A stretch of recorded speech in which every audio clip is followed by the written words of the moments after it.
I don't have a recollection of ever telling you guys that I'm into plain cheese pizza. And I feel like Pizza Hut has the best second Marco's pizza. Mellow Mushroom overall seems to have my most favoritive pizza of all time, which I have reviewed here before. Now I'm thinking about how I have never had their plain cheese.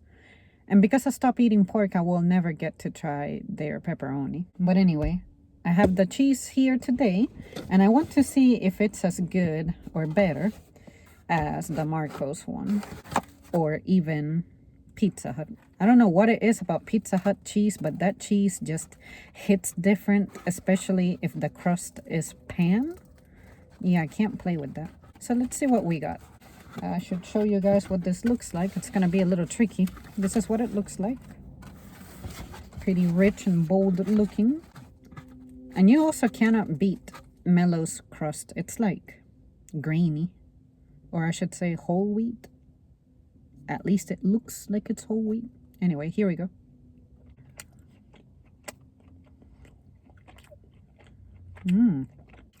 Oh my God.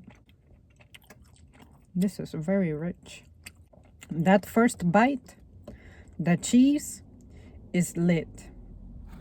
And the crust complements it very well. Oh man. I just realized something. This is my first time ever having Mellow Mushroom pizza where the base is pizza sauce, like the red tomato sauce. I've never had this before. It's super hot and it tastes very rich, very bold. It's a little on the runny side, which I like. I feel like that tells me the sauce has been cooked well, as opposed to that puree-like texture where it just tastes like tomato puree, which is not very good. And it often tends to be kind of on the cold side. But this and the cheese, which is excellent, and you can tell it's good quality, along with the crust, which is also good quality. And when it comes to the crust, this may gross some of you guys out, but to me, that spot right there, like this right here, it's pretty soft. It almost gives you the illusion that the dough is raw, but you can taste it. You know how you can taste brownie batter? Well, this is crust batter. The dough, it has the taste of the dough, but of course it's not raw. And I love that shit about this crust. It makes it soft but crispy on the outside, like right here. And that little bit of a burnt spots it has, it gives it like a very rustic cuisine kind of flavor. You ever eat wood-fired stuff? How you know something is that style of cuisine when you taste it? That's what this reminds me of. I wouldn't say this is wood-fired, like they have a oven, conventional oven, just like any other place.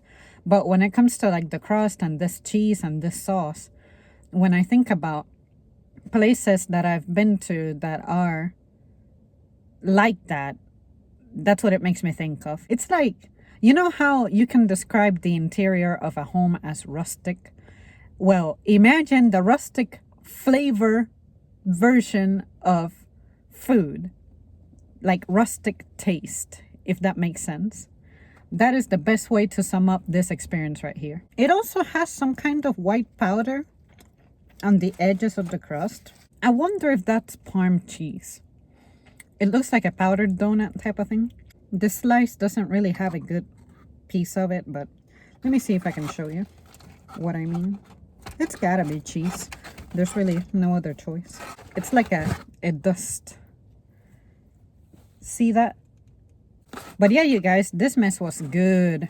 I'm so glad that I tried it.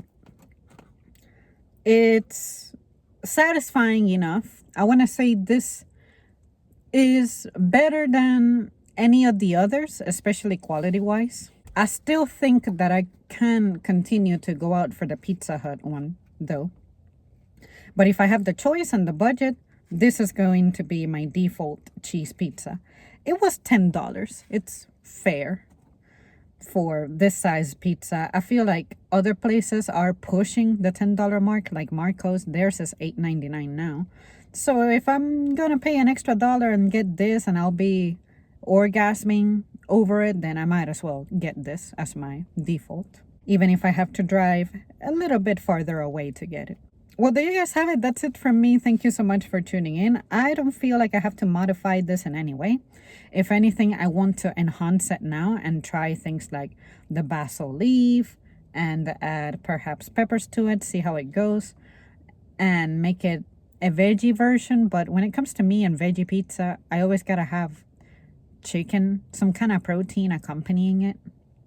I keep meaning to try their tofu. I believe I've seen tofu here, but I'm kind of afraid. But anyways, if you guys demand it, I will be a soy girl for you non-soy boys and give it a try. All right, guys, that's it for me. Thank you so much for tuning in, and I'll see you soon.